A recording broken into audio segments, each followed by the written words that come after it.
So back in scouting, we call it camping out.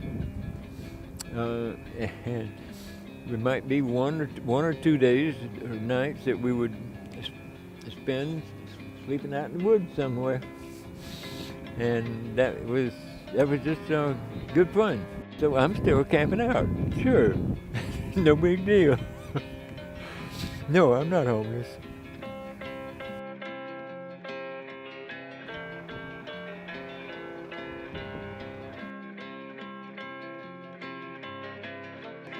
I remember right where it was that we met, in front of Home Depot. And your dad was driving, and you and Mom were sitting in the front seat. And Dad asked me if I could do some work around y'all's home. And at that time, you were 2 weeks old. There was some quantum entanglements occurred at that time. Immediately. Where were you born? Where did you live exactly before San Diego? South Carolina was home. That was a good place to grow up. I have a degree in physics, and shortly after I got out of college, I began looking around at the world I was going to have to make a living in.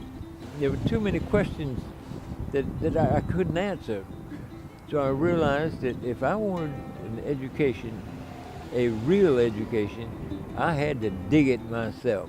That's when I started reading serious. I had a passion for books. I was a truth seeker, and my seeking involved what in this world is going on.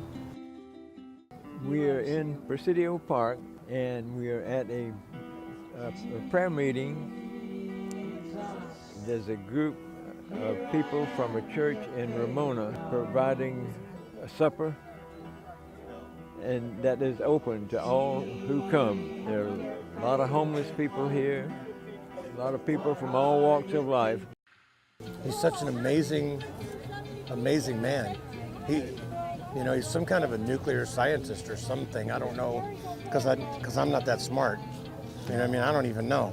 But we talk about politics, we talk about vitamins, we talk about world events, and he always seems to have his finger on the pulse of what's happening.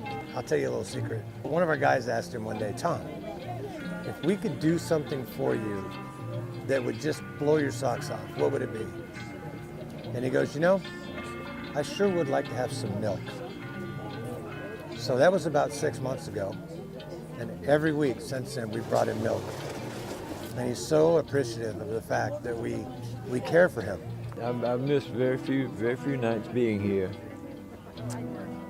because I get to see my friends and I enjoy it. It's a shame to me that he's done what he's done in his life and he's living homeless. He doesn't have some kind of retirement. He's too old to work. He's blind.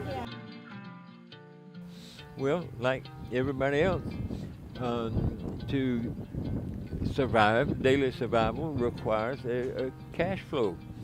So I spend long hours of the day panhandling, sitting in an appropriate out-of-the-way place that has a good flow of foot traffic. I never speak first, because I can't see them, they're just walking by.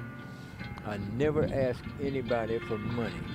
If they offer money to me, or give it to me, I readily accept it with expressions of gratitude. I thereby have a few bucks in my pocket for my next meal. This is the one before supper, last one before supper. Oh, and teaching.